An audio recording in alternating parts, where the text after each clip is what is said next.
ಕೇವಲ ಈ ಸಮುದಾಯಕ್ಕೆ ಮಾತ್ರ ಅಲ್ಲ, ಯಾವುದೇ ದಮನಿತ ಸಮುದಾಯಕ್ಕೆ ಬೇಕಾಗಿಲ್ಲ. ಕಾಣದ ಕಟ್ಟದರು ಅವರ ತಾಯಿಗೆ ಅವರು ಏನು ಸುತ್ತಿನ ಬೀಡಿನ ಮನೆಗಳಲ್ಲಿ ಅವರು ಮಾನ್ಯರ ಮಕ್ಕಳಾಗಿ ಇದ್ದವರು. ಅವರ ತಾಯಿಗೆ ಬಂಗರ ಅರಸ ಒಂದು ಮಾತನ್ನು ಕೊಡ್ತಾರೆ, ನಿನ್ನ ಮದುವೆಯಾಗಿ ಮಕ್ಕಳಾದ ಮೇಲೆ ನಿನಗೆ ಏನು ಅಂತ ಕೇಳುವಾಗ ನಾನು ನನ್ನ ಮಕ್ಕಳು ಕೇಳ್ತಾರೆ ಅಂತ ಮಕ್ಕಳಾದ ಮೇಲೆ ಹೇಳ್ತಾರೆ. ಆ ನಂತರ ಕಾಣದ ಕಟ್ಟಲು ಹುಟ್ಟುತ್ತಾರೆ. ಬೆಳೀತಾ ಬೆಳೀತಾ ಅವರು ಬಂಗಾರಸರ ಹತ್ರ ಬಂದು ಕೋಟಿ ಚೆನ್ನಯ್ಯರ ಹಾಗೆ ಅವರು ತಮ್ಮ ಹಕ್ಕನ್ನ ಕೇಳ್ತಾರೆ. ಹಕ್ಕನ್ನ, ಭಿಕ್ಷೆಯನ್ನ, ಹಕ್ಕನ್ನ ಕೇಳ್ತಾರೆ. ನಮಗೆ ಭೂಮಿ ಬೇಕು. ಆಗ ಬಂಗಾರಸ ಅವರು ಕೇಳಿದ ಭೂಮಿಯನ್ನ ಕೊಡ್ಲಿಲ್ಲ.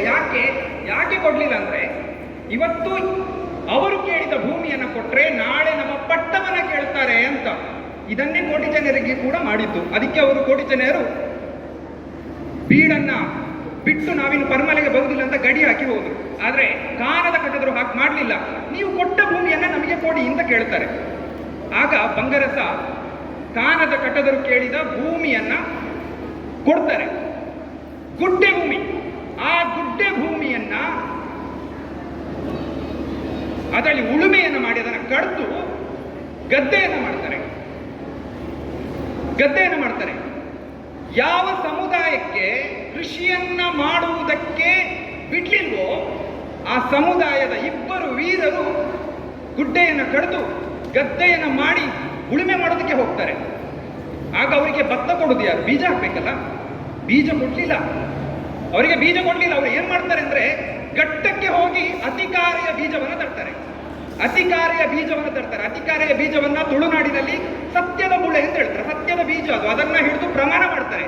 ಅಂತಹ ಅಂದ್ರೆ ಈಗ ಬೀಡು ಅರಮನೆಗಳಲ್ಲಿ ಪ್ರಮಾಣವನ್ನು ಮಾಡುವಾಗ ಆ ಅತಿಕಾರಿಯ ಭತ್ತದ ಬೀಜವನ್ನು ಹಿಡಿದು ಪ್ರಮಾಣ ಮಾಡ್ತಾರೆ. ಅಂತಹ ಬೀಜವನ್ನ ಘಟ್ಟಕ್ಕೆ ಹೋಗಿ ತಂದವರು ಕಾಣದ ಕಟ್ಟದರು. ಅದು ನಮ್ಮ ಸಮುದಾಯದವರು. ನೋಡಿ, ಈ ಕಾಣದ ಕಟ್ಟದರು ಅವ್ರಿಗೆ ಕೊಟ್ಟ ಭೂಮಿಯಲ್ಲೆಲ್ಲ ಅವರು ಕೃಷಿಯನ್ನ ಮಾಡ್ತಾರೆ. ನಮಗೆ ಉಳಿದವರು ಯಾರು ಭತ್ತ ಕೊಡ್ಲಿಲ್ಲ, ಏನು ಕೊಡ್ಲಿಲ್ಲ ಅಂತೇಳಿ ಘಟ್ಟದಿಂದ ತಂದು ಭತ್ತ ಕೃಷಿ ಮಾಡ್ತಾರೆ. ಆಮೇಲೆ ಅವರು ಒಂದು ಉದ್ದೇಶಕ್ಕೆ 3 ವೀರರು ಭೇಟಿ ಆಗ್ತಾರೆ. ಕೋಟಿ ಚೆನ್ನಯ್ಯರು, ಆಮೇಲೆ ಮೊಗೇರ ಸಮುದಾಯದ ಕೆಲ್ಲತ್ತ ಪೆರುಣೆ ಮತ್ತೆ ಎಣ್ಮೂರು ದೆಯ್ಯು, ಆಮೇಲೆ ಕಾಣದ ಕಟ್ಟದರು. ಅವರು ಗಡಿ ವಿವಾದವನ್ನು ಪರಿಹಾರ ಮಾಡೋದಕ್ಕೆ ಆ 3 ವೀರರು ಭೇಟಿ ಮಾಡ್ತಾರೆ. ಭೇಟಿ ಮಾಡುವಾಗ ಆ 3 ಸಮುದಾಯಗಳ ನಡುವೆ ಅವರು ಒಂದು ಗಡಿ ವಿವಾದವನ್ನು ಪರಿಹಾರ ಮಾಡೋದಕ್ಕೆ ಅವರು ಭೇಟಿ ಮಾಡ್ತಾರೆ. ಆಗ ಭೇಟಿ ಮಾಡುವಾಗ ಅವತ್ತು ಕೆಡ್ಡಸದ ದಿನ, ಕೆಡ್ಡಸದ ಬೇಟೆಯನ್ನು ಮಾಡಬೇಕು ಅಂತ ಆ 3 ಜೋಡಿ ವೀರರು 6 ಮಂದಿ ಬೇಟೆಯಾಡೋದಕ್ಕೆ ಹೋಗ್ತಾರೆ. ಬೇಟೆಯಾಡೋದಕ್ಕೆ ಹೋದಾಗ ಅವರಿಗೆ ಬಾಯಾರಿಕೆ ಆಗ್ತದೆ. ಬಾಯಾರಿಕೆ ಆದಾಗ ನೀರೆಲ್ಲಿಂದ? ಗುಡ್ಡೆಯಲ್ಲಿ. ಆಗ ಅವರು ಇಲ್ಲೊಂದು ನೀರಿನ ಸೆಳೆ ಉಂಟು, ಇದನ್ನು ನಾವು ತೋಡಿದ್ರೆ ನಮಗೆ ನೀರು ಸಿಗ್ತದೆ ಅಂತ ಕೋಟಿ ಜನರು ತಮ್ಮ ಸುರಿಯದಲ್ಲಿ ಕತ್ತಿಯಲ್ಲಿ ಹೊಡಿತಾರೆ. ಆದ್ರೆ ನೀರು ಭೂಮಿ ಭಾಗ ಆಗೋದಿಲ್ಲ. ಮೊಗೇರ ಸಮುದಾಯದ ಕೆಲದ ಪೆರುಳು ಮತ್ತೆ ಆ ವೀರರು ತಮ್ಮ ಕೈಯಲ್ಲಿದ್ದ ಬಿರುಬಗರಿಯಲ್ಲಿ ನೆಲಕ್ಕೆ ಬಾಣವನ್ನು ಬಿಟ್ಟು ನೀರನ್ನು ತೆಗಿಲಿಕ್ಕೆ ನೋಡ್ತಾರೆ. ಬರುವುದಿಲ್ಲ. ನಾವೊಂದು ಸಾರಿ ಪ್ರಯತ್ನ ಮಾಡ್ತೇವೆ ಅಂತ ಕಾಣದ ಕಟ್ಟದರು ಹೊರಡ್ತಾರೆ. ನಮ್ಮ ಕೈಯಲ್ಲಿ ಏನು ಆಯುಧ ಉಂಟು? ಏನಿಲ್ಲ, ಆಯುಧ ಇಲ್ಲ. ಆಗ ಅವರು ಅಲುಂಬುಡದ ಒಂದು ಕೊಂಬೆಯನ್ನು ಕಡಿದು ಅದರಲ್ಲಿ ನೆಲಕ್ಕೆ ಬಾರಿಸಿ ಭೂಮಿಯನ್ನು ಹೊಡೆದು ನೀರನ್ನು ತೆಗಿತಾರೆ. ಹೇಗೆ ಅವರ ನಡುವೆ, ಆ 3 ಸಮುದಾಯಗಳ ವೀರರ ನಡುವೆ ಜಾತಿಯ ಪ್ರಶ್ನೆ ಬಂದಿತ್ತು. ನಾನು ನಿನಗಿಂತ ಕೀಳು, ನಿನಗಿಂತ ನಾನು ಮೇಳು ಅಂತ. ಆಗ ನೀರನ್ನು ಕುಡಿಯುವ ವಿಚಾರದಲ್ಲಿ ಅವರಿಗೆ ತಕರಾರು ಬರ್ತದೆ. ಆಗ ಕೋಟಿ ಜನರು ಹೇಳ್ತಾರೆ, ಒಂದು ಉದ್ದೇಶಕ್ಕೆ ನಾವೆಲ್ಲ ಸೇರಿದ್ದೇವೆ, ನಮ್ಮ ನಡುವೆ ಇಂತಹ ಯಾವುದೇ ಭಿನ್ನಾಭಿಪ್ರಾಯ ಇರಬಾರದು ಅಂತ ಅವರು ಕಾಣದ ಕಟ್ಟದರು ತೋಡಿದಂತಹ ನೀರನ್ನು ಕುಡಿತಾರೆ. ಆನಂತರ ಇನ್ನೊಂದು ಘಟನೆ ಅವರ ಬದುಕಿನಲ್ಲಿ ನಡೀತದೆ. ನನಗೆ ಬಹಳ ಮುಖ್ಯ, ತುಂಬಾ ಇಂಪಾರ್ಟೆಂಟ್ ಅನಿಸ್ತದೆ. ಅವರು ತಮ್ಮ ಕುಲದೇವರಾದ ಬೆರ್ಮನನ್ನ ನೋಡಿ, ಬೆರ್ಮನ ಗುಡಿಗೆ ಹೋದಾಗ ಬಾಗಿಲು ತೆಗಿಲಿಕ್ಕೆ ಬಿಡುವುದಿಲ್ಲ ಅಲ್ಲಿದ್ದ ಅರ್ಚಕ. ಆಗ ತಮ್ಮ ಸತ್ಯದಿಂದ ಅದರ ಬಾಗಿಲನ್ನು ತೆಗಿಸ್ತಾರೆ, ಹೇಗೆ ಕೋಟಿಚರ್ಯರು ಮಾಡಿದ್ರು ಹಾಗೆ. ಆ ನಂತರ ತಮ್ಮ ಕುಲದೈವಗಳಾದಂತಹ ಅಲ್ಲೇರ ಪಂಜುರ್ಲಿಗೆ ಮತ್ತೆ ಉಳಿದ ದೈವಗಳಿಗೆ ಎಡೆ ಇಡಬೇಕು ಅಂತ ತೋಡಿನ ಮೀನನ್ನ ಹಿಡಿಲಿಕ್ಕೆ ಹೋದಾಗ ಅಲ್ಲಿ ಹೇಳ್ತಾರೆ, ಈ ತೋಡಿನ ಮೀನಿದೆಯಲ್ಲ, ಈ ತೋಡು ಇದು ಬೆರ್ಮೆರೆ ಗುಂಡಿ, ಕೆಳಗೆ ಅಳ್ಳೇರೆ ಗುಂಡಿ, ನೀವು ಅದಕ್ಕೆ ಕಡು ಹಾಕುವ ಹಾಗಿಲ್ಲ, ಕಡು ಅಂದ್ರೆ ಮೀನು ಹಿಡಿಯುವ ಹಾಗಿಲ್ಲ ಅಂತ. ಆಗ ಅವರೊಂದು ಪವರ್ಫುಲ್ ಸ್ಟೇಟ್ಮೆಂಟ್ ಅನ್ನು ಕೊಡ್ತಾರೆ. ಏನಂದ್ರೆ, ಬೆರ್ಮೆರೆ ಗುಂಡಿಗೆ ಕಡುಪಾಡಿಂಡ ಕಡುನಾಟಂದ ಎಂಕನ್ನ ಬಿಸಲಿಟ್ಟು ಮೀನು ಬೆಯ್ಯಂದ, ಅಳ್ಳೇರ ಗುಂಡಿಗೆ ಕಡುಪಾಡಿನ ಕಡುನಾಟಂದ ಎಂಕನ್ನ ಬಿಸಲಿಟ್ಟು ಮೀನು ಬೆಯ್ಯಂದ ಅಂತ. ಯಾರೋ ಒಬ್ರು ಹೇಳ್ತಾರೆ, ನೀವು ಈ ಪರ್ಟಿಕ್ಯುಲರ್ ಜಾತಿಯ ಕಾರಣಕ್ಕಾಗಿ ಅದನ್ನು ಮಾಡುವ ಹಾಗಿಲ್ಲ ಅಂತ ಆದಾಗ ನಾವು ಮಾಡಿ ಮಾಡ್ತೇವೆ ಅದನ್ನ. ಎಂಕಲ್ಲ ಬಿಸಲಿಟ್ಟು ಮೀನು ಬೆಯ್ಯಂದ, ಎಂಕಲ್ಲ ಮೀನು ಮಾಡಿ ಎಂಕಲ್ಲ ಮೀನು ದಿಕ್ಕಂದ ಅಂತ ಹೇಳ್ತಾರೆ ಕಾನದ ಕಟ್ಟದರು. ಆಮೇಲೆ ಅವರ ಸಾವಾಗತ್ತೆ, ಅವರು ಮರಣ ಹೊಂದುತ್ತಾರೆ, ಮಾಯ ಆಗ್ತಾರೆ, ಕೊಲೆ ಆಗುತ್ತಾ ನಮಗೆ ಗೊತ್ತಿಲ್ಲ. ಆದರೆ ಸುಮಾರು 10-16ನೇ ಶತಮಾನದ ಹೊತ್ತಿಗೆ ಒಂದು ಸಮುದಾಯದಿಂದ ಇಷ್ಟು ವರ್ಷಗಳ ಕಾಲ ಬೇರೆ ಬೇರೆ ಸಮುದಾಯಗಳ ತುಳಿತಕ್ಕೆ ಒಳಗಾದಂತಹ ಒಂದು ಸಮುದಾಯಗಳಿಂದ ಇಂತಹ ವೀರರು ಆಗಾಗ ಹುಟ್ಟುತ್ತಾ ಬರ್ತಾ ಇದ್ದಾರೆ. ಅವರಿಗಿಂತ ನಮಗೆ ಇನ್ಸ್ಪಿರೇಷನ್ ಯಾರು ಬೇಕು ನಮಗೆ? ಕಾಣದ ಕಟ್ಟದವರಿಗಿಂತ ದೊಡ್ಡ ಸ್ಫೂರ್ತಿ ನಮಗೆ ಯಾರು ಬೇಕು? ಅಂಬೇಡ್ಕರ್ಗಿಂತ, ಮಹಾತ್ಮ ಫುಲೆಗಿಂತ ಸ್ಫೂರ್ತಿ ನಮಗೆ ಯಾರು ಬೇಕು? ಹೀಗಾಗಿ ಈ 2 ಫೋಟೋಗಳನ್ನ ಈ ಸ್ಟೇಜಲ್ಲಿ ಇಟ್ಟಿರೋದು ಅದು ಅವರಿಗೆ ಕೊಟ್ಟಂತಹ ಗೌರವ ಅಂತ ನನಗೆ ಅನ್ನಿಸ್ತದೆ. ಈ ಸಮುದಾಯದ ಬಗ್ಗೆ ಒಂದು ಡಾಕ್ಯುಮೆಂಟರಿ ಮಾಡಬೇಕು ಅಂತ ನಾವು ತೀರ್ಮಾನ ಮಾಡಿದ್ವಿ. ಯಾಕೆ ಮಾಡಿದಂದ್ರೆ, ಒಳ ಮೀಸಲಾತಿಯ ಬಗ್ಗೆ ಈಗ ಒಳ ಮೀಸಲಾತಿಯ ಬಗ್ಗೆ ಚರ್ಚೆಗಳು ಬಂತಲ್ಲ, ಆಗ ಅದಕ್ಕೆ ಕರ್ನಾಟಕ ಸರ್ಕಾರ ನಾಗಮೋಹನ್ ದಾಸ್ ಕಮಿಟಿಯನ್ನ ಮಾಡಿತು. ಜಸ್ಟಿಸ್ ನಾಗಮೋಹನ್ ದಾಸ್ ಕಮಿಟಿಯನ್ನ ಮಾಡಿತು. ಆ ಸಂದರ್ಭದಲ್ಲಿ ಒಳ ಮೀಸಲಾತಿ ಎಲ್ಲ ಪರಿಶಿಷ್ಟ ಜಾತಿಗಳನ್ನ 4 ವರ್ಗಗಳನ್ನಾಗಿ ಮಾಡಿ ಅವರೊಂದು ರಿಪೋರ್ಟ್ ಅನ್ನ ತಯಾರು ಮಾಡಿ ಕೊಟ್ಟರು. ಆನಂತರ ಕರ್ನಾಟಕ ಸರ್ಕಾರ ಅದನ್ನು 3 ವರ್ಗವಾಗಿ ಮಾಡಿದೆ. ಈಗ ಆ ಸಂದರ್ಭದಲ್ಲಿ ಬೇರೆ ಬೇರೆ ಸಮುದಾಯಗಳು ಪ್ರತಿಭಟನೆ ಮಾಡೋದಕ್ಕೆ ಬೆಂಗಳೂರಿಗೆ ಬಂದಿದ್ರು. ಫ್ರೀಡಂ ಪಾರ್ಕಿನಲ್ಲಿ ಪ್ರತಿಭಟನೆಯನ್ನ ಮಾಡಿದ್ರು. ಅಲೆಮಾರಿ ಸಮುದಾಯಗಳು ಹೇಳ್ತಿದ್ರು ಏನಂದ್ರೆ, ನಮ್ಮನ್ನ ಇತರ ಸಮುದಾಯಗಳ ಜೊತೆಗೆ ಸೇರಿಸಿದ ಕಾರಣಕ್ಕಾಗಿ ನಮಗೆ ಮೀಸಲಾತಿ ಸಿಗ್ಲಿಕ್ಕಿಲ್ಲ ಅಂತ, ಅಂದ್ರೆ ಸಿಗುವಷ್ಟು ಮೀಸಲಾತಿ ಸಿಗ್ಲಿಕ್ಕಿಲ್ಲ ಅಂತ ಪ್ರತಿಭಟನೆ ಮಾಡಿದ್ರು. ಡೆಲ್ಲಿಗೆ ಹೋದ್ರು, ಏನೇನೋ ಪ್ರತಿಭಟನೆ ಮಾಡಿದ್ರು. ಆಗ ದಕ್ಷಿಣ ಕನ್ನಡದಿಂದ ಒಂದು 4-5 ಜನ ಬೆಂಗಳೂರಿನ ಪ್ರೆಸ್ ಕ್ಲಬ್ಗೆ ಬಂದಿದ್ರು. ಅವರು ಬಂದು ನಮ್ಮನ್ನ ಜಾತಿ ಪಟ್ಟಿಯಲ್ಲಿ ಸೇರಿಸಬೇಕು, ನಮಗೆ ಮೀಸಲಾತಿ ಬೇಕು, ನಮಗೆ ನಮ್ಮನ್ನ ಉಳಿದವರ ರಾಶಿಗೆ ಪೊಲಿಬಾಡಡೆ ಅಂತ, ರಾಶಿಗೆ ಪೊಲಿಬಾಡಡೆ ಎಂಕಲನ್ನು ಸಪರೇಟ್ ಆಗಿ ನೋಡಿ ಅಂತ ಅವರು ಪ್ರೆಸ್ ಮೀಟ್ ಅನ್ನ ಮಾಡಿ ಹೋದ್ರು. ಆ ಸಂದರ್ಭದಲ್ಲಿ ನನಗೆ ಅದೊಂದು ಟ್ರಿಗರ್ ಆಯಿತು, ನಾವೊಂದು ಯಾಕೆ ಡಾಕ್ಯುಮೆಂಟ್ರಿ ಮಾಡಬಾರ್ದು ಅಂತ. ಸುಮಾರು 2 ಎಪಿಸೋಡ್ನ ಡಾಕ್ಯುಮೆಂಟ್ರಿ, ಒಂದು ಡಾಕ್ಯುಮೆಂಟ್ರಿ 40 ನಿಮಿಷ ಇತ್ತು. ಆ ಸಮುದಾಯಕ್ಕೆ ನನಗೆ ಇಡೀ ಡಾಕ್ಯುಮೆಂಟ್ರಿಯನ್ನು ಮಾಡುವಾಗ ನನ್ನ ತಂಡದವರು ಬೇರೆ ಬೇರೆ ಕಡೆಗೆ ಹೋಗ್ಬೇಕಾಯಿತು. ಬೆಳ್ತಂಗಡಿ ಭಾಗಕ್ಕೆ ಹೋದ್ರು. ಬೆಳ್ತಂಗಡಿಯಿಂದ ಮತ್ತೆ ದಕ್ಷಿಣ ಕನ್ನಡದ ಈ ಭಾಗದಿಂದ ಈ ಸಮುದಾಯ ವಲಸೆ ಹೋದಂತಹ ಘಟ್ಟಕ್ಕೆ ಹೋಗಿ ಅಲ್ಲಿ ಅವರನ್ನ ಇಂಟರ್ವ್ಯೂ ಮಾಡಿದ್ವಿ, ಅವರ ಸಮಸ್ಯೆಗಳನ್ನ ಇಂಟರ್ವ್ಯೂ ಮಾಡಿದ್ವಿ. ನನಗೆ ಕಂಡ ತುಂಬಾ ದೊಡ್ಡ ಸಮಸ್ಯೆ ಏನಂದ್ರೆ, ಈ ಸಮುದಾಯದಲ್ಲಿ ಅನೇಕರಿಗೆ, ಮೆಜಾರಿಟಿಗೆ ಅವರ ಜಾತಿಯ ಹೆಸರೇ ಗೊತ್ತಿಲ್ಲ. ಒಬ್ಬೊಬ್ರು ಒಂದೊಂದು ಜಾತಿಯ ಸರ್ಟಿಫಿಕೇಟ್ ಅನ್ನು ತಗೊಳ್ತಾರೆ. ಒಬ್ರು ಹೊರೆಯ ಅಂತ ಸರ್ಟಿಫಿಕೇಟ್ ತಗೊಳ್ತಾರೆ, ಒಬ್ರು ಆದಿದ್ರಾವಿಡ ಅಂತ ಸರ್ಟಿಫಿಕೇಟ್ ತಗೊಳ್ತಾರೆ. ಹಾಗಾದ್ರೆ ಈ ಸಮುದಾಯದಲ್ಲಿ ಎಷ್ಟು ಜನಸಂಖ್ಯೆ ಇದೆ ಅನ್ನೋದೇ ನಮಗೆ ಗೊತ್ತಿಲ್ಲ. ಈಗ ಗೊತ್ತಿಲ್ಲ. ಹಾಗಾಗಿ ಒಂದು ಹೆಸರು ಬೇಕಲ್ವಾ, ಒಂದು ಸಮುದಾಯಕ್ಕೆ ಒಂದು ಹೆಸರು ಬೇಕಲ್ವಾ. ಬೇರೆ ಬೇರೆ ಹೆಸರುಗಳಿಂದ ಕರೀತಾ ಇದ್ರು. ಅಲ್ಲಿ ಇದು ಸಕಲೇಶ್ವರಕ್ಕೆ ಹೋದಾಗ ಅವರು ಕಾರಾಡಿ ಅಂತ ಹೆಸರಿನಿಂದ ನಮ್ಮನ್ನ ಕರೀತಾರೆ ಅಂತ ಹೇಳಿದ್ರು. ಇನ್ನು ಬೆಳ್ತಂಗಡಿ ಈ ಭಾಗಕ್ಕೆ ಹೋದ ಮಾನ್ಯರು ಅಂತ ಕರೀತಾ ಇದ್ದಾರೆ ಅಂತ ಹೇಳಿದ್ರು. ಈ ಭಾಗದಲ್ಲಿ ಮನ್ಸ ಸಮುದಾಯ ಅಂತ ಕರೆದ್ರು. ಅವರನ್ನೆಲ್ಲ ಆದಿದ್ರಾವಿಡದ ಒಂದು ಕೆಟಗರಿಯ ಒಳಗಡೆ ತಂದಿದ್ದಾರೆ. ಆದರೆ ಪ್ರಾಬ್ಲಮ್ ಇರೋದೇನೆಂದ್ರೆ, ಆದಿದ್ರಾವಿಡ ಎನ್ನುವ ವರ್ಗದ ಒಳಗಡೆ ಕೇವಲ ನಮ್ಮ ಸಮುದಾಯ ಮಾತ್ರ ಅಲ್ಲ, ಬೇರೆ ಎಲ್ಲ ಸಮುದಾಯಗಳು ಸೇರುವ ಕಾರಣಕ್ಕಾಗಿ ಮೀಸಲಾತಿಯ ವಿಚಾರ ಬಂದಾಗ ನಮಗೆ ಎಷ್ಟು ಪಾಲು ಸಿಗ್ತದೆ ಅನ್ನೋದು ನೋಡ್ಕೋಬೇಕಾಗ್ತದೆ. ಸಿಗ್ತದಾ ಅಂತ, ನಮಗೆ ದಕ್ಕಬೇಕಾದಷ್ಟು ಸಿಗ್ತದಾ ಅಂತ. ನಾನು ಅದಕ್ಕೆ ಒಂದು ಡೇಟಾವನ್ನು ನಾನು ಅಂದ್ಕೊಂಡಿದ್ದೆ ಏನಂದ್ರೆ, ಇವತ್ತು ಶಾಸಕಿಯವರು ಬರ್ಬೋದು, ಆ ಕಾರಣಕ್ಕಾಗಿ ನಾನು ಬೆಂಗಳೂರಿಂದ ಬಂದಿದ್ದು, ಅವ್ರು ಬರ್ಬೋದು ಅಂತ. ಯಾಕಂದ್ರೆ ವಿಧಾನಸಭೆಯಲ್ಲಿ ಇದನ್ನು ಪ್ರಸ್ತಾಪ ಮಾಡಬೇಕು ಅಂತ. ನಾನು ಅದಕ್ಕೆ ನಾಗಮೋಹನ್ ದಾಸ್ ಕಮಿಟಿ ಏನು ಹೇಳುತ್ತದೆ ಅಂತ ಒಂದ್ಸಾರಿ ಹೇಳ್ತಾರೆ.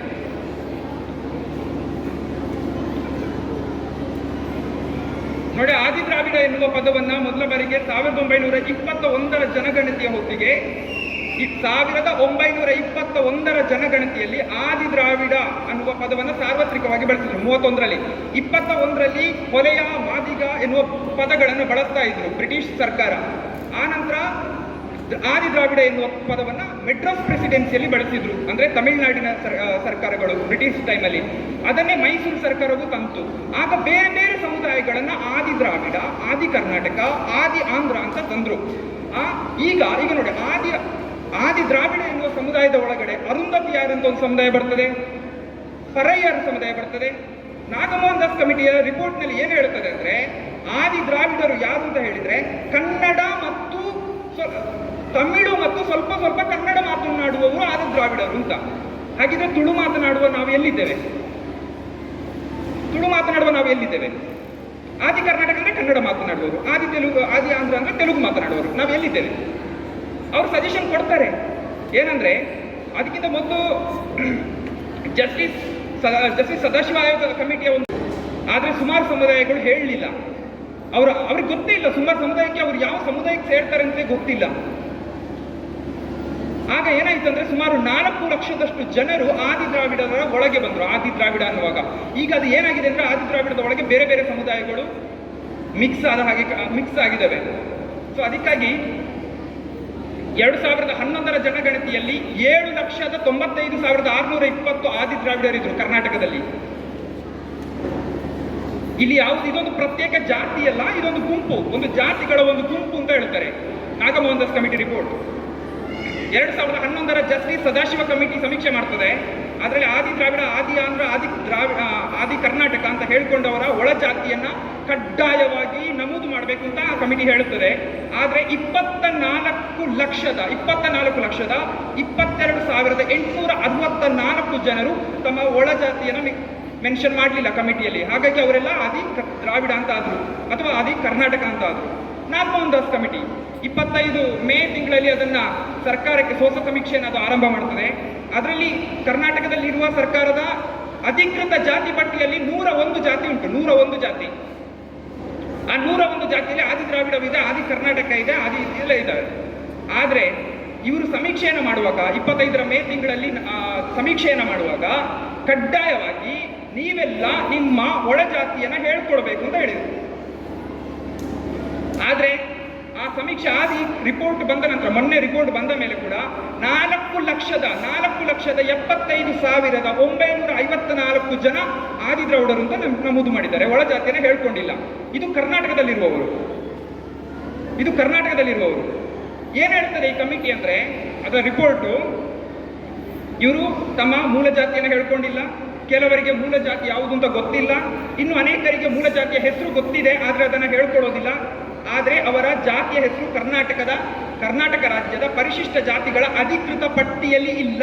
ಯಾಕಂದ್ರೆ ಸಮೀಕ್ಷೆಗೆ ಹೋಗುವವರು ನಿಮ್ಮ ಜಾತಿ ಯಾವುದು ಅಂತ ಕೇಳಿದ್ರೆ ನಾವು ಏನ್ ಜಾತಿ ಹೇಳ್ತೇವೆ ಆ ಜಾತಿಯ ಹೆಸರು ಆ ಪಟ್ಟಿಯಲ್ಲೇ ಇಲ್ಲ. ಈಗ ಅದೇನಾಗ್ತದೆ ಅಂದ್ರೆ, ರಾಸಿಗೂ ಪೊಲಿವಾಟ್ನಂಚನೆ ಎಲ್ಲರನ್ನ ಯಾರ್ಯಾರಿಗೆ ಜಾತಿಯನ್ನು ಹೇಳ್ಕೊಳ್ಳೋದಕ್ಕೆ ಇಷ್ಟ ಇಲ್ವೋ, ಯಾರ್ಯಾರಿಗೆ ಜಾತಿ ಗೊತ್ತಿಲ್ವೋ ಅವರನ್ನೆಲ್ಲ ಒಂದು ರಾಶಿ ಹಾಕಿ ಅಲ್ಲಿಗೆ ಅವರನ್ನು ಮುಗಿಸಿದ್ರು. ಈ ಸಮಸ್ಯೆ ಈ ಸಮುದಾಯದಲ್ಲಿ ಇದೆ. ಆದರೆ ಆ ಕಮಿಟಿ ಏನು ಹೇಳ್ತಾರೆ, ಎಷ್ಟು ಜನ, 4,75,000 ಜನ ಅವರ ಬಯೋಡೇಟಾ ನೋಡ್ಬೇಕು. ನಾನೊಂದು ದಕ್ಷಿಣ ಕನ್ನಡದಲ್ಲಿರುವ ಆದಿ ದ್ರಾವಿಡ, ನಾನಿದನ್ನು ಯಾರು ಅಂತ ಹೇಳ್ತಾ ಇಲ್ಲ, ಅಂದ್ರೆ ಈಗ ಅದು ಮನ್ಸ ಸಮುದಾಯವೋ ಮೇರ ಸಮುದಾಯವೋ ಅಥವಾ ಕೆಲವು ಬೇರೆಯವರು ಆ ರೀತಿ ಉಲ್ಲೇಖ ಮಾಡಿದವರು ಅಂತ ನನಗೆ ಗೊತ್ತಿಲ್ಲ. ಆದರೆ ನಮ್ಮಲ್ಲಿ ದಕ್ಷಿಣ ಕನ್ನಡದಲ್ಲಿ ಈಗ ಇರುವಂತಹ ಒಟ್ಟು ಏನಂದ್ರೆ, ಇದರಲ್ಲಿ ಆದಿ ದ್ರಾವಿಡ ಸಮುದಾಯದಲ್ಲಿ 39,640 ಅನಕ್ಷರಸ್ಥರಿದ್ದಾರೆ, 37,956 ಜನ PUC ಓದಿದವರಿದ್ದಾರೆ, 24,758 ಜನ ಪದವಿ ಓದಿದವರಿದ್ದಾರೆ. ಇನ್ನು ನೋಡಿ, ಇದು ಆಕ್ಚುಲಿ ಕರ್ನಾಟಕದ ಡೇಟಾ, ನಾಟ್ ದಕ್ಷಿಣ ಕನ್ನಡದ ಮಾತ್ರ ಅಲ್ಲ. ಮೀಸಲಾತಿ ಕೋಟದ ಅಡಿಯಲ್ಲಿ ಎಂಜಿನಿಯರಿಂಗ್ ಓದಿದವರ ಸಂಖ್ಯೆ ಆದಿ ದ್ರಾವಿಡದಲ್ಲಿ 4,241. 4,241. ಇನ್ನು 60,000 ಜನ ಮಕ್ಕಳು ಶಾಲೆಯನ್ನು ಬಿಟ್ಟಿದ್ದಾರೆ. 3826 ಜನ ಚುನಾಯಿತ ಪ್ರತಿನಿಧಿಗಳಿದ್ದಾರೆ ಇಡೀ ಕರ್ನಾಟಕದಲ್ಲಿ ಆದಿ ದ್ರಾವಿಡದಿಂದ. 3826 ಜನ. ಇನ್ನು 1407 ಜನ ಸೆಂಟ್ರಲ್ ಗವರ್ಮೆಂಟಿನ ಜಾಬ್ನವರಿದ್ದಾರೆ. ಇನ್ನು 81,113 ಫ್ಯಾಮಿಲಿಗಳ ಮೇಲೆ ಜಾತಿ ದೌರ್ಜನ್ಯ ನಡೆದಿದೆ. ಇದು ನಾಗಮೋಹನ್ ದಾಸ್ ಕಮಿಟಿಯ ರಿಪೋರ್ಟ್. ಇನ್ನು ಆ ರಿಪೋರ್ಟ್ ಅನ್ನು ಏನ್ ಮಾಡ್ತಾರೆ ಅವರು? ನಾಗಮೋಹನ್ ದಾಸ್ ಕಮಿಟಿ ರಿಪೋರ್ಟ್ ಅಲ್ಲಿ 5 ಪಂಗಡಗಳಾಗಿ ಮಾಡಿದ್ರು. ಪ್ರವರ್ಗ 1, ಪ್ರವರ್ಗ 2, ಪ್ರವರ್ಗ 3, ಪ್ರವರ್ಗ 4 ಅಂತ. ಪ್ರವರ್ಗ 1ಕ್ಕೆ ಇಷ್ಟು ಪರ್ಸೆಂಟೇಜ್ ಮೀಸಲಾತಿ, ಇನ್ನು ಹೊಲೆಯ ಇತರ ಸಮುದಾಯಗಳಿಗಿಷ್ಟು, ಮಾದಿಗ ಸಮುದಾಯಗಳಿಗಿಷ್ಟು, ಆಮೇಲೆ ಇದು ಆದಿ ದ್ರಾವಿಡ ಆದಿ ಕರ್ನಾಟಕ ಅಂತ ಹೇಳ್ಕೊಡುವಂತಹ ಸಮುದಾಯಗಳಿಗಿಷ್ಟು ಅಂತ. ಯಾಕಂದ್ರೆ ಅವರಿಗೆ ಸಮಸ್ಯೆ ಬಂತು, ಏನಂದ್ರೆ ಈ ಸಮುದಾಯಗಳಿಗೆ ಪ್ರತ್ಯೇಕ ವರ್ಗವನ್ನ ಕೊಡುವುದಾ? ಆದಿ ಕರ್ನಾಟಕ, ಆದಿ ದ್ರಾವಿಡ, ಆದಿ ಆಂಧ್ರಕ್ಕೆ ಅವರ ಕುಲಶಾಸ್ತ್ರೀಯ ಅಧ್ಯಯನ ಆಗಿಲ್ಲ.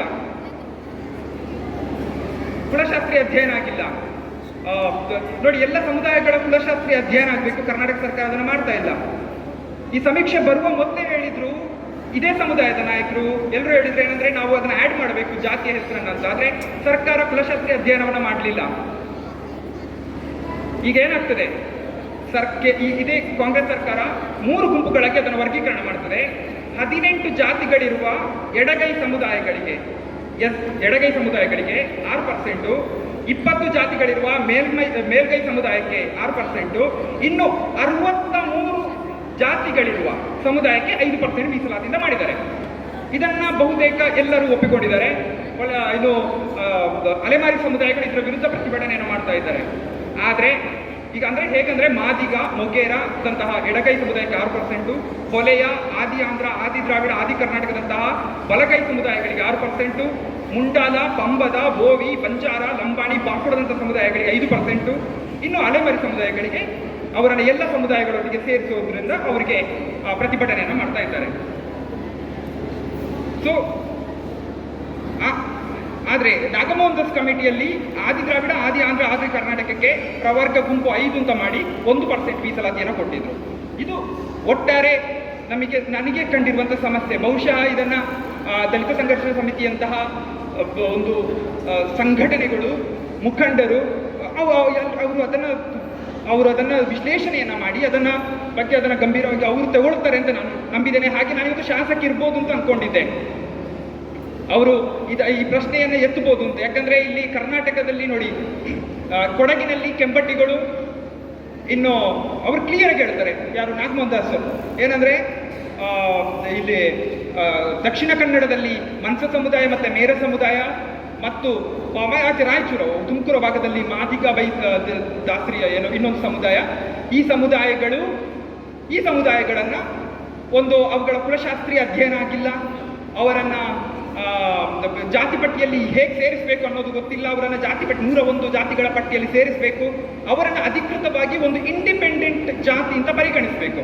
ಈಗ ಏನಾಗ್ತದೆ ಈ ಸಮಸ್ಯೆ ಅಂದ್ರೆ ನನಗೆ ಕಂಡ ಹಾಗೆ ಪ್ರತ್ಯೇಕವಾಗಿ ಅದನ್ನು ಒಂದು ಜಾತಿ ಅಂತ ಪರಿಗಣಿಸಿದಾಗ ಮೀಸಲಾತಿಯ ವಿಚಾರದಲ್ಲಿರ್ಬೋದು, ಮಕ್ಕಳಿಗೆ ಹೋಗುವಂತ ಬೆನಿಫಿಟ್ನ ವಿಚಾರದಲ್ಲಿರ್ಬೋದು, ಆ ಸಮುದಾಯದ ಸಂಸ್ಕೃತಿ, ಆ ಭಾಷೆಯನ್ನು ಉಳಿಸುವ ವಿಚಾರದಲ್ಲಿರ್ಬೋದು, ಅದಕ್ಕೆ ಸಂಬಂಧಪಟ್ಟ ಹಾಗೆ ಕುಲಶಾಸ್ತ್ರೀಯ ಅಧ್ಯಯನ ಮಾಡೋದಿರ್ಬೋದು, ಇದನ್ನು ಮಾಡ್ಲಿಕ್ಕೆ ಆಗ್ತದೆ. ಇಲ್ಲಾಂದ್ರೆ ಆದಿ ದ್ರಾವಿಡದ ಒಳಗಡೆ ತಂದಾಗ ಏನಾಗ್ತದೆ ಅಂದ್ರೆ ನಾವು ಕುಲಶಾಸ್ತ್ರೀಯ ಅಧ್ಯಯನ ಯಾವ ಸಮುದಾಯದ ಮಾಡಬೇಕು? ಬೇರೆ ಬೇರೆ ಸಮುದಾಯಗಳು ಆದಿ ದ್ರಾವಿಡ ಅಂತ ಹೇಳ್ಕೊಳ್ತಾ ಇದ್ದಾರೆ, ನಮ್ಮದು ಒಂದು ಆಗ ಈ ಪ್ರಶ್ನೆ ಬಂತು. ಆಗ ಬೇರೆ ಬೇರೆ ಒಪಿನಿಯನ್ಗಳು, ಬೇರೆ ಬೇರೆ ಲೀಡರ್ಗಳ ಒಪಿನಿಯನ್ ಕೊಟ್ಟರು. ಏನಂದ್ರೆ ಕೆಲವರು ಅದನ್ನ ಮನ್ಸ ಸಮುದಾಯ ಅಂತಲೇ ಪರಿಗಣಿಸಬೇಕು ಅಂತ ಹೇಳಿದ್ರು.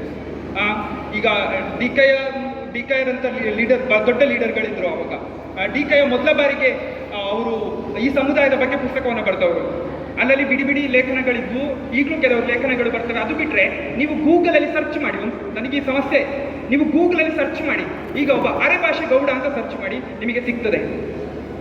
ಬಂಟ ಸಮುದಾಯದ ಬಗ್ಗೆ ನಿಮಗೆ ಸಿಗ್ತದೆ. ಬಂಟ ಅಂತ ಹೇಳಿದ್ರೆ ವಿಕಿಪೀಡಿಯಾ ಪೇಜ್ ಅಲ್ಲಿ ಈಗ ಸಿಗ್ತದೆ, ಇನ್ಕ್ಲೂಡಿಂಗ್ ಜೆನೆಟಿಕ್ ಸ್ಟಡಿ.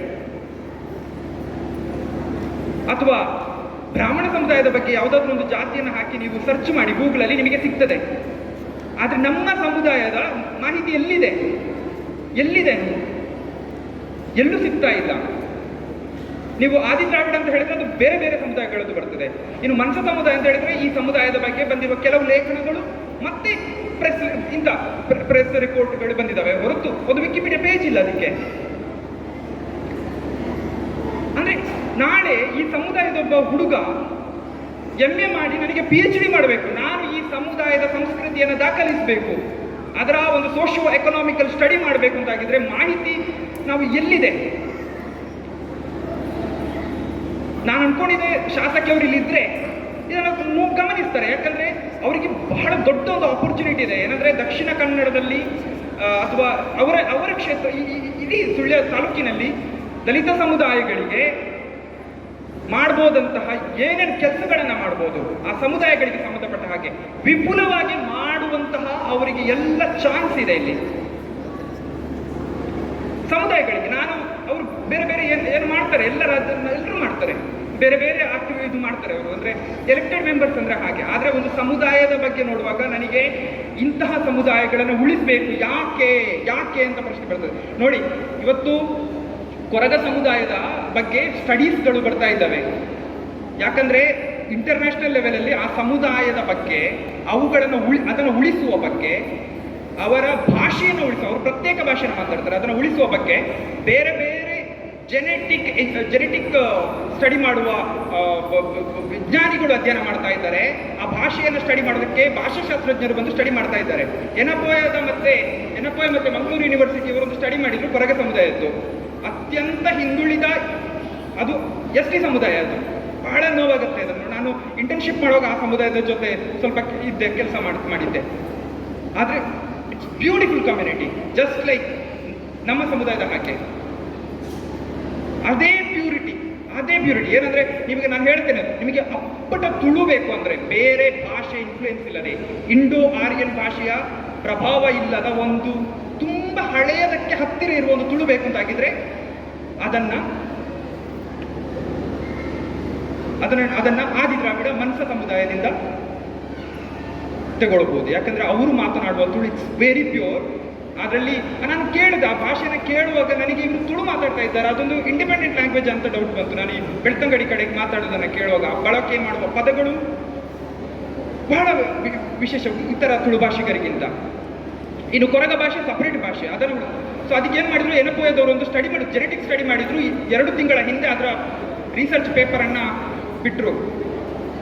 ಆ ಸಮುದಾಯದ ಎಲ್ಲಿಂದ ಬಂತು, ಏನು ಬಂತು, ಅದರ ಬಗ್ಗೆ ಎಲ್ಲ ನೋಡುವಾಗ ನನಗೆ ಏನು ಅನಿಸ್ತದೆ ಅಂದರೆ, ದಕ್ಷಿಣ ಕನ್ನಡಕ್ಕೆ ಅಥವಾ ತುಳುನಾಡಿಗೆ ಆದಿಯಲ್ಲಿ ಬಂದಂತಹ ಸಮುದಾಯಗಳು ಅಂತ ಇದ್ದಾವೆಲ್ಲ, ಇಲ್ಲಿಗೆ ಬಂದು ಬೇರೆ ಬೇರೆ ಸಮುದಾಯಗಳು ಬಂದಿದ್ದಾವೆ. ತುಂಬ ಪ್ರಾಚೀನ, ಆಲ್ಮೋಸ್ಟ್ 7,000ನೇ ಇಸವಿಯಲ್ಲಿ, 7ನೇ ಸಾವಿರ ಇಸವಿಯಲ್ಲಿ, ಇಲ್ಲಿ ಕ್ರಿಸ್ತಪೂರ್ವ 7ನೇ ಸಾವಿರ ಇಸವಿಯ ಹೊತ್ತಿಗೆ ದಕ್ಷಿಣ ಕನ್ನಡದಲ್ಲಿದ್ದಂತಹ ಸಮುದಾಯಗಳಲ್ಲಿ ಒಂದು ನಮ್ಮ ಸಮುದಾಯ.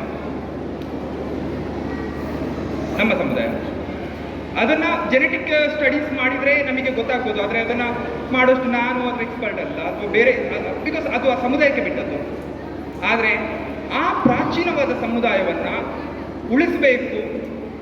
ಒಂದು ಸಮುದಾಯದಲ್ಲಿ 200 ಜನ ಇರಲಿ, ಆ ಸಮುದಾಯವನ್ನು ಉಳಿಸುವಂತಹದ್ದು ಒಂದು ಸ್ಟೇಟಿನ ಕರ್ತವ್ಯ, ಒಂದು ಸರ್ಕಾರದ ಕರ್ತವ್ಯ.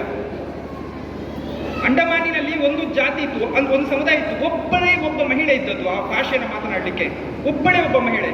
ಯಾರೊಬ್ಬರು ಹೋದ್ರು ಫಾರಿನಿಂದ ಸ್ಕಾಲರ್ಸ್ ಆ ಭಾಷೆಯನ್ನು ರೆಕಾರ್ಡ್ ಮಾಡಿ ಸ್ಟಡಿ ಮಾಡೋದಕ್ಕೆ. ಕೊನೆಗೆ ಆ ಮಹಿಳೆ ತೀರ್ಕೊಂಡ್ರು. ಆ ತೀರ್ಕೊಳ್ಳುವುದರ ಜೊತೆಗೆ ಆಕೆಯ ಸಮುದಾಯ ಹೋಯಿತು. ಭಾಷೆ, ಸಂಸ್ಕೃತಿ, ಜನಸಂಖ್ಯೆಯಲ್ಲಿ ಮಾರ್ಟಿಲಿಟಿ ರೇಟ್ ಅಂತ ಹೇಳ್ತೀವಲ್ಲ, ಅದು ಕಡಿಮೆ ಆಗೋದು, ಸುಮಾರು ಸಮಸ್ಯೆಗಳಿದ್ದಾವೆ. ಆದರೆ ನನಗೆ ಅನಿಸೋದು ಬಹಳ ನೋವಿನ ಸಂಗತಿ ಏನಂದರೆ, ದಕ್ಷಿಣ ಕನ್ನಡದಲ್ಲಿ ಇದರ ಬಗ್ಗೆ ಬಹಳ ಹಿಂದೆಲ್ಲ ಚರ್ಚೆಗಳು ಮಾಡ್ತಾ ಇದ್ದ ಹಾಗೆ ಇವತ್ತು ಆಗ್ತಾ ಇಲ್ಲ. ನಮ್ಮಲ್ಲಿ ಒಂದು ಅಕಾಡೆಮಿಕ್ ಆದ ಚರ್ಚೆಗಳು ಬರ್ತಾ ಇಲ್ಲ. ತುಂಬ ದೊಡ್ಡ ಸ್ಕಾಲರ್ಗಳನ್ನು, ಬೇರೆ ಬೇರೆ ದಲಿತ ಸಮುದಾಯಗಳಿಂದ ಬಂದಂಥ ಸ್ಕಾಲರ್ಗಳ ಜೊತೆಗೆ ನಾವು ಪಾಠ ಇಟ್ಕೊಂಡಿದ್ದೇವೆ, ಪ್ರೊಫೆಸರ್ಗಳ ಜೊತೆಗೆ ಒಡನಾಟ ಇಟ್ಕೊಂಡಿದ್ದೇವೆ. ಇವತ್ತು ಆಗ್ತಾ ಇಲ್ಲ. ಯಾಕೆ ಆಗ್ತಾ ಇಲ್ಲ? ಯಾರಿದನ್ನ ನೋಡ್ತಾರೆ? ಅಂದರೆ ಈಗ ಇಲ್ಲಿರುವ ಲೀಡರ್ಗಳಿರ್ತಾರ, ನಮ್ಮಲ್ಲಿ ಮುಂದಕ್ಕೆ ಆ ಲೀಡರ್ಗಳನ್ನು ಹುಟ್ಟಿಸ್ಬೇಕಲ್ಲ ನಾವು. ಅಥವಾ ಒಬ್ಬ ವಿದ್ಯಾರ್ಥಿ ಬಹಳ ನೋವಾಗುತ್ತೆ, ಎಷ್ಟು ಜನ ಸ್ಕೂಲ್ ಡ್ರಾಪ್ ಔಟ್ ಆಗ್ತಾ ಇದ್ದಾರೆ. ನಾಳೆ ಅವರು MA ಮುಗಿಸಿ PhD ಮಾಡಬೇಕು, ಸ್ಕಾಲರ್ಸ್ ಆಗಬೇಕು, ಒಂದು ಯೂನಿವರ್ಸಿಟಿಯಲ್ಲಿ ಪಾಠ ಮಾಡಬೇಕು, ಅವರ ಸಮುದಾಯದ ಬಗ್ಗೆ ನಾವು ಸ್ಟಡಿ ಮಾಡಬೇಕು. ಅದಕ್ಕಾಗಿ ನನಗೆ ವೈಯಕ್ತಿಕವಾಗಿ ಈ ಸಮುದಾಯಗಳ ಬಗ್ಗೆ ಬಹಳ ಪ್ರೀತಿ, ಬಹಳ ಗೌರವ ಇದೆ. ಯಾಕಂದ್ರೆ ಭಾರತದ ಸಂಸ್ಕೃತಿಯ ಬಗ್ಗೆ ಬಹಳ ದೊಡ್ಡ ದೊಡ್ಡ ಭಾಷಣಗಳನ್ನು ಮಾಡ್ಬೋದು ಎಲ್ಲರ, ಆದರೆ ಭಾರತದ ಸಂಸ್ಕೃತಿಯ ಬೇರುಗಳನ್ನ ಇನ್ನೂ ಕೂಡ ಉಳಿಸಿಕೊಂಡವರು ಅಂತ ಹೇಳಿದ್ರೆ ಅದು ಭಾರತದ ದಲಿತ ಸಮುದಾಯ. ಅದರ ಆ ಬೇರುಗಳ ಮೇಲೆ ಇವರು ಬೇರೆ ಬೇರೆ ಕಲ್ಚರ್ ಅನ್ನು ಸೃಷ್ಟಿ ಮಾಡ್ಕೊಂಡಿದ್ದಾರೆ, ಬೇರೆ ಬೇರೆ ಆರಾಧನಾ ಪರಂಪರೆಯನ್ನ ಬೆಳೆಸ್ಕೊಂಡಿದ್ದಾರೆ. ಅದು ನಾವು ಮಾಡುವ ಮಾರಿ ಪೂಜೆ ಇರ್ಬೋದು. ಇಡೀ ದಕ್ಷಿಣ ಭಾರತದಲ್ಲಿ ಮಾರಿ ಪೂಜೆ, ಮಾರಿಯಮ್ಮನ ಪೂಜೆ, ಮಾರಿಗೆ ಸಂಬಂಧಪಟ್ಟಂತಹ ದೇವಾಲಯಗಳು, ಇದು ಪ್ರಾಚೀನ ದೇವಾಲಯಗಳು. ಆ ದೇವಾಲಯಗಳನ್ನ ಬೌದ್ಧರು ಆಮೇಲೆ ಭಗವತಿ ಅಂತ ಆರಾಧನೆ ಮಾಡಿದ್ರು. ಆಮೇಲೆ ಬೌದ್ಧರ ನಂತರ ಅದನ್ನ ಭಗವತಿ ಕ್ಷೇತ್ರಗಳಾಗಿ ಭಗವತಿಯನ್ನು ಆರಾಧನೆ ಮಾಡಿದ್ರು. ಭಗವತಿಯ ಬಗ್ಗೆ ನೀವು ಕತೆ ಓದಿದ್ರೆ ಅದು ಮಾರಿಯಮ್ಮನ ಕಥೆ. ಅವರು ರೋಗವನ್ನ ತರುವವಳು, ರೋಗವನ್ನ ಓಡಿಸುವವಳು, ವಸೂರಿ ಮಾದ ಭಗವತಿಯ ಹಾಗೆ. ಅದು ಪ್ರಾಚೀನವಾದ ದೇವತೆ, ಅದನ್ನು ನಾವು ಆರಾಧನೆ ಮಾಡ್ತಾ ಇದ್ದೇವೆ. ನಾಳೆ ಅದು ನಿಂತೋದ್ರೆ ನನಗೆ ಈ ಕನ್ಸರ್ನ ಕಾರಣಕ್ಕಾಗಿ ಬಹುಶಃ ವೈಯಕ್ತಿಕವಾಗಿ ನನಗೆ ಆ ನೋವಿರುವ ಕಾರಣಕ್ಕಾಗಿ ಪ್ರತಿ ಸರ್ತಿ ಒಂದು ಭಾಷೆ ಕಳೆದು ಹೋದಾಗ ಒಬ್ಬ ಆಸಕ್ತನಿಗೆ ಆಗುವ ನೋವು ನನಗೆ ಆಗ್ತದೆ, ಅಥವಾ ಒಂದು ಸಮುದಾಯಕ್ಕೆ ಆದಾಗ ನೋವು ನಮಗೆ ಆಗ್ತದೆ. ಎಲ್ಲ ಸಮುದಾಯಗಳು ತಮಗೆ ಮೀಸಲಾತಿಯನ್ನ ಶತಮಾನಗಳಿಂದ ಈಗ ನಾವು ಹೇಳ್ತೇವೆ, ನಾವು ಈ ಮೇಲ್ವರ್ಗ ಕೆಳವರ್ಗ ಅಥವಾ ಅಪ್ಪರ್ ಕಾಸ್ಟ್ ಲೋಯರ್ ಕಾಸ್ಟ್ ಅಂತ ಹೇಳುವಂತ ಪದ ಇದೆಯಲ್ಲ, ಅದಕ್ಕಿಂತ ದರಿದ್ರ ಪದ ಯಾವುದೂ ಇಲ್ಲ. ಅಪ್ಪರ್ ಕಾಸ್ಟ್ ಲೋಯರ್ ಕಾಸ್ಟ್ ಅಂತ ಹೇಳುವ ದರಿದ್ರ ಪದಕ್ಕಿಂತ ಯಾವುದಿಲ್ಲ. ನೀವು ಅಪ್ಪರ್ ಕಾಸ್ಟ್ ಅಂತ ಆಗಿದ್ರೆ ನೀವು ಯಾವ ರೀತಿಯಲ್ಲಿ ಅಪ್ಪರ್ ಕಾಸ್ಟ್? ನೀವು ನಮ್ಮ ತಲೆ ಮೇಲೆ ಕೂತಿದ್ದೀರಾ ಅಥವಾ ನಮ್ಮ ಕಾಲ್ ಕೆಳಗಡೆ ನೀವು ಬೇರೆಯವರಿದ್ದಾರಾ? ಇಲ್ಲ. ಆದರೆ ಉಳಿದ ಮುಂದುವರಿದ ಸಮುದಾಯಗಳಿದ್ದಾವಲ್ಲ, ಅದು ಸಾಮಾಜಿಕವಾಗಿ ಆರ್ಥಿಕವಾಗಿ ಮುಂದುವರಿದ ಸಮುದಾಯಗಳಿದ್ದಾವಲ್ಲ, ಅವುಗಳು ಶತಮಾನಗಳಿಂದ ಎಲ್ಲ ರೀತಿಯ ಒಂದು ಆರ್ಥಿಕವಾಗಿ ಹಿಂದುಳಿದರೂ ಕೂಡ ಸಾಮಾಜಿಕವಾಗಿ ಸಿಗಬೇಕಾದ ಎಲ್ಲ ಸವಲತ್ತುಗಳನ್ನು ಅವರು ಅನುಭವಿಸಿಕೊಂಡು ಬಂದಿದ್ದಾರೆ. ಆದರೆ ನಮಗಿರುವ ಚಾಲೆಂಜ್ ಏನಂದ್ರೆ, ನಾವು ಸಾಮಾಜಿಕವಾಗಿಯೂ ಮುಂದೆ ಬರಬೇಕು, ಆರ್ಥಿಕವಾಗಿಯೂ ಮುಂದೆ ಬರಬೇಕು. ಇದರ ಹೊರತಾಗಿಯೂ ಇನ್ನೊಬ್ಬರು ಹೇಳೋದನ್ನ ಕೇಳಬೇಕು. ಆಗ್ಲಿಕ್ಕೆ ದಾನೆ ಆಗ್ಲಿಕ್ಕೆ ಗೌರ್ಮೆಂಟ್ ಕೊರ್ಪುಣ ಮಾತಲ್ಲ ಅಂತ ಕಪಾಳ ಕೊಡಿವಂತ ಅನಿಸ್ತದೆ ಮೀಸಲಾತಿಯ ಬಗ್ಗೆ ಮಾತನಾಡುವವರನ್ನು ನೋಡಿದಾಗ. ಸೊ ಹೀಗಾಗಿ ಯಾರು ಇಲ್ಲೂ ಕೀಳಲ್ಲ, ಯಾರು ಮೇಲಲ್ಲ. ಬಹುಶಃ ಹೊಟ್ಟೆಗೆ ಅನ್ನ ತಿನ್ನುವವರು ಮಾತ್ರ ಎಲ್ಲರೂ ಸಮಾನರು ಅಂತ ಭಾವಿಸ್ತಾರೆ. ಉಳಿದವರಾದ್ರೆ ಅವರು ಏನೋ ನನಗಿಂತ ಒಬ್ಬ ಮೇಲೊಬ್ಬ ಇದ್ದಾನೆ, ನನಗಿಂತ ಮೇಲ್ಜಾತಿ ಒಬ್ಬ ಇದ್ದಾನೆ, ಕೆಳಜಾತಿ ಒಬ್ಬ ಇದ್ದಾನೆ ಅಂತ ನಂಬ್ತಾರೆ. ಹೊಟ್ಟೆಗೆ ಅನ್ನ ತಿನ್ನುವರು ಆ ರೀತಿ ನಂಬೋದಿಲ್ಲ. ಎಲ್ಲರೂ ಸಮಾನರು. ಯಾಕಂದ್ರೆ ನಾನು ಪ್ರಾಣಿ, ನೀನು ಪ್ರಾಣಿ, ನಾನು ಬೌದ್ಧಿಕ ಪ್ರಾಣಿ, ನೀನು ಬೌದ್ಧಿಕ ಪ್ರಾಣಿ, ಅಷ್ಟೇ. ಸೊ ಹಾಗಾಗಿ ಯಾರು ಇಲ್ಲಿ ಮೇಳಲ್ಲ. ಆದರೆ ನಮಗೆ ಸಾಂವಿಧಾನಿಕವಾಗಿ ಸಿಗುವ ಹಕ್ಕುಗಳನ್ನು ನಾವು ಪಡ್ಕೊಳ್ಳೇಬೇಕು. ಮೀಸಲಾತಿಯ ವಿಚಾರ ಬಂದಾಗ ಈ ಸಮುದಾಯದವರೇ, ಆದಿ ದ್ರಾವಿಡ ಮಂತ್ರ ಸಮುದಾಯದವರೇ, ಅವರ ನಾಯಕರೆಲ್ಲರೂ ಒಟ್ಟಾಗಿ ಆ ಒಂದು ದಿನ ಆ 101 ಜಾತಿ ಪಟ್ಟಿಗಳಲ್ಲಿ ಯಾವುದಾದ್ರೂ ಒಂದು ಹೆಸರಿನಿಂದ ಈ ಸಮುದಾಯ ಮುಂದೆ ಬರ್ಬೋದು ಅಂತ ನಾನಂತೂ ಭಾವಿಸ್ತೇನೆ. ಮೊನ್ನೆ ನಾವು 2ನೇ ಸೀರೀಸನ್ನು ಬಿಡಲಿಲ್ಲ. ಆಗ ಫೋನ್ ಮಾಡಿ ಕೇಳಿದ್ರು, ಯಾವಾಗ ಬಿಡ್ತಾ ಇದ್ರಿ? ಬಿಕಾಸ್ ನಮಗಿದನ್ನ ಸರ್ಕಾರಕ್ಕೆ ಕೂಡ ತೋರಿಸ್ಬೇಕಾಗ್ತದೆ, ನಮ್ಮ ಸಮುದಾಯಕ್ಕಿಂತ ಡಾಕ್ಯುಮೆಂಟೇಶನ್ ಇಲ್ಲ ಅಂತ. ನಾನೊಂದು ಇದನ್ನು ಹುಡುಕ್ತಾ ಇದ್ದೆ. 1800 ಒಂದು ನಿಮಿಷ,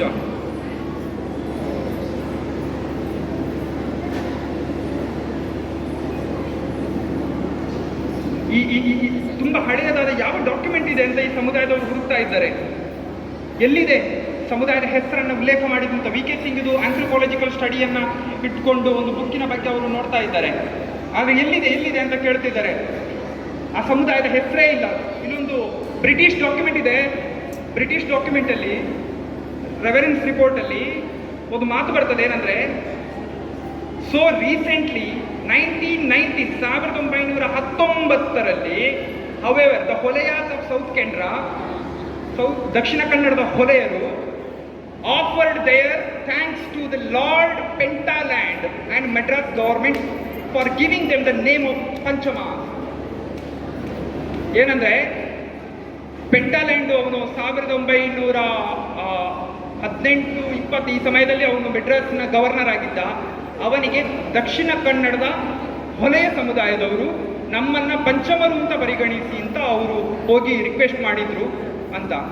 ಆ ಸಮಯದಿಂದ ಪಂಚಮರು, ಆಮೇಲೆ ಅವರನ್ನ ಹೊಲೆಯ ಸಮುದಾಯ, ಆಮೇಲೆ ಆದಿ ದ್ರಾವಿಡ.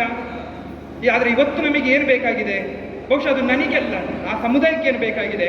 ಆದರೆ ನನ್ನ ದೃಷ್ಟಿಕೋನದಲ್ಲೂ ಅದಕ್ಕೆ ಏನು ಬೇಕಾಗಿರ್ಬೋದು ಅಂತ ಹೇಳಿದರೆ, ಒಂದು ಪರ್ಟಿಕ್ಯುಲರ್ ಹೆಸರಿನಿಂದ ಆ ಸಮುದಾಯ ಬಂದು ಅದು 101 ಜಾತಿಗಳ ಪಟ್ಟಿಯಲ್ಲಿ ಅದರ ಹೆಸರು ಸಪರೇಟ್ ಆಗಿ ಸೇರಿ ಎಲ್ಲ ಜಾತಿಗಳಿಗೆ ಸಿಗುವ ಹಾಗೆ ಆ ಸಮುದಾಯಕ್ಕೂ ಆ ಜಾತಿಗೂ ಕೂಡ ಒಂದು ಕರೆಕ್ಟ್ ಆದ ಎಲ್ಲ ಸವಲತ್ತುಗಳು, ಎಲ್ಲ ರೀತಿಯ ರಿಸರ್ವೇಷನ್ ಸಿಗಲೇಬೇಕು. ಇಲ್ಲದಿದ್ರೆ ಏನಾಗ್ತದೆ, ರಾಸಿಡು ಪೊಲಿಬಾಡ್ ನಂಚನೆ ಎಲ್ಲರಿಗೂ ಒಂದು ರಾಶಿ ಹಾಕಿದ್ರೆ ಕೊನೆಗೆ ಎಲ್ಲರೂ ತಿಂದು ಉಳಿದದ್ದು ನಮಗೆ ಸಿಗ್ತದೆ. ಯಾಕಂದ್ರೆ ನಮ್ಮ ಆದಿದ್ರಾವಿಡದ ಒಳಗಡೆ ಮೇಲ್ವರ್ಗಗಳಿದ್ದಾವೆ. ಮೇಲ್ವರ್ಗ ಅಂತ ಹೇಳಿದ್ರೆ ಯಾವುದು? ನಾನು ಮೇಲ್ವರ್ಗ ಎಗೇನ್ ರಾಂಗ್ ಇಟ್ ಈಸ್. ಏನಂದ್ರೆ ಮುಂದುವರಿದಂತಹ ಜಾತಿಗಳಿದ್ದಾವೆ. ಇಲ್ಲಿಗೆ ಬರುವ ಮೊದಲು ದಕ್ಷಿಣ ಕನ್ನಡದಲ್ಲಿ ST ಸಮುದಾಯದ ಬಗ್ಗೆನೇ ತಗೊಳ್ಳಿ. ಮೀಸಲಾತಿ ಬಗ್ಗೆ ನೋಡಿದಾಗ ಕೊರಗ ಸಮುದಾಯಕ್ಕೆ ಎಲ್ಲಿಗೆ ಹೋಗ್ತಾ ಇದೆ. ಸೊ ಬಹುಶಃ ಐ ಹೋಪ್ ಎಲ್ಲ ಎಲೆಕ್ಟೆಡ್ ಮೆಂಬರ್ಗಳಿಗೆ, ಚುನಾಯಿತ ಪ್ರತಿನಿಧಿಗಳಿಗೆ ಎಲ್ಲರೂ ಒಂದು ಸಾರಿ ಯಾಕೆ ಮೀಸಲಾತಿ ಯಾಕೆ ಬೇಕು, ಮೀಸಲಾತಿ ಅಂದರೆ ಏನು, ಕಾನ್ಸ್ಟಿಟ್ಯೂಷನ್ ಅಂದರೆ ಏನು, ಅಥವಾ ರೀಸೆಂಟ್ ಆಗಿ ಬಂದಿರುವ ಎಲ್ಲ ಕಮಿಷನ್ ರಿಪೋರ್ಟ್ಗಳನ್ನು ಅವರೆಲ್ಲ ಓದ್ಕೊಂಡ್ರೆ ಬಹುಶಃ ವಿಧಾನಸಭೆಯಲ್ಲಿ ಇಂತಹ ಒಂದು ಪ್ರಶ್ನೆಗಳನ್ನು ಇಟ್ಕೊಳ್ಬೋದು. ಬಹುಶಃ ಇದೊಂದು ಒಳ್ಳೆ ಚಾನ್ಸು ನಮ್ಮ ಶಾಸಕಿಯವರಿಗೆ. ಇದನ್ನು ತಗೊಂಡು ಹೋಗಿ ಇಟ್ಟರೆ ಅವರು ದಕ್ಷಿಣ ಕನ್ನಡದ ಎಲ್ಲ ದಲಿತ ಸಮುದಾಯಗಳ ಒಬ್ಬ ಪ್ರಬಲ ನಾಯಕಿಯಾಗಿ ಅವರು ಬರೋದಕ್ಕೆಲ್ಲ ಅವರಿಗೆ ಆ ಒಂದು ವಾಯ್ಸ್ ಆಗೋದಕ್ಕೆ ಹಿಸ್ಟಾರಿಕಲ್ ಒಂದು ಐತಿಹಾಸಿಕವಾದಂತಹ ದಾಖಲೆಯನ್ನು ಮಾಡೋದಕ್ಕೆ ಅವರಿಗೆ ಸಾಧ್ಯ ಇದೆ. ಅವರು ಇರ್ತಾರೆ ಅಂತ ನಾನು ಭಾವಿಸಿದೆ. ಅನ್ಫಾರ್ಚುನೇಟ್ ಅವರಿಲ್ಲ. ಬಹುಶಃ ನಾನು ಇದನ್ನು ಡೀಟೇಲ್ ಆಗಿ ನಾನು ಬರೆದು ಅವರಿಗೆ ಮೇಲ್ ಮಾಡ್ತೇನೆ ಮತ್ತು ಪೋಸ್ಟ್ ಮಾಡ್ತೇನೆ. ಇದು ಪಕ್ಕ. ಯಾಕಂದರೆ ನಾನು ಅವರಿದ್ದಾರೆ ಅನ್ನೋ ಕಾರಣಕ್ಕಾಗಿ ನಾನು ಬೆಂಗಳೂರಿಂದ ಬಂದಿದ್ದೆ. ಅವರಿದ್ದಾರೆ ಮತ್ತು ಈ ಸಮುದಾಯದವರು ಇದ್ದೀರಿ ಅಂತ ಹೇಳುವ ಕಾರಣಕ್ಕಾಗಿ ನಾನು ಬೆಂಗಳೂರಿಂದ ಬಂದಿದ್ದೆ. ಇಲ್ಲದಿದ್ದರೆ ಒಂದು ದಿನ ಬಂದು ಅವತ್ತೇ ಸಂಜೆ ನಾನು ರಿಟರ್ನ್ ಯಾಕೆ ಹೋಗಬೇಕಿತ್ತು. ಯಾಕಂದರೆ ಇದು ಆಗಬೇಕಾದ ಕೆಲಸ. ಇದರ ಬಗ್ಗೆ ಚರ್ಚೆಗಳು ಬೇರೆ ಬೇರೆ ಭಾಗದಲ್ಲಿ ನಡೀತಾ ಇದ್ದಾವೆ. ಬಹುಶಃ ಒಂದು ದಿನ ದಕ್ಷಿಣ ಕನ್ನಡದ ಎಲ್ಲ ನಾಯಕರು ಎಲ್ಲರೂ ಒಟ್ಟಾಗಿ, ಈ ಸಮುದಾಯದ ನಾಯಕರೆಲ್ಲ ಹೀಗೆ ಒಂದು ದಿನ ಒಟ್ಟಾಗಿ ಇದರ ಬಗ್ಗೆ ಗಂಭೀರವಾಗಿ ಅವರು ಪರಿಗಣಿಸಿ ಅವರು ಮೀಸಲಾತಿ, ಒಳ ಮೀಸಲಾತಿಯ ವಿಚಾರದಲ್ಲಿ ನಮಗೆ ಸರಿಯಾದ ಪಾಲನೆ ಕೊಡಬೇಕು, ನಮಗೆ ಪ್ರತ್ಯೇಕ ಜಾತಿ ಪಟ್ಟಿಯಲ್ಲಿ ನಮ್ಮನ್ನು ಸೇರಿಸಬೇಕು ಅಂತ ಅವರು ಪ್ರತಿಪಾದಿಸ್ತಾರೆ ಅಂತ ನಾನು ಭಾವಿಸಿದ್ದೇನೆ. ಆ ಎಲ್ಲ ಶಕ್ತಿಯನ್ನ ಅವರಿಗೆ ಕಾಣದ ಕಟ್ಟದವರು ಕೊಡ್ತಾರೆ. ಅಂಬೇಡ್ಕರ್ ಅವರ ಆಶೀರ್ವಾದ ಅವರ ಮೇಲೆ ಇದೆ ಅಂತ ಭಾವಿಸ್ತಾ ನನ್ನ ಮಾತನ್ನು ಮುಗಿಸ್ತಾ ಇದ್ದೇನೆ. ನಮಸ್ಕಾರ.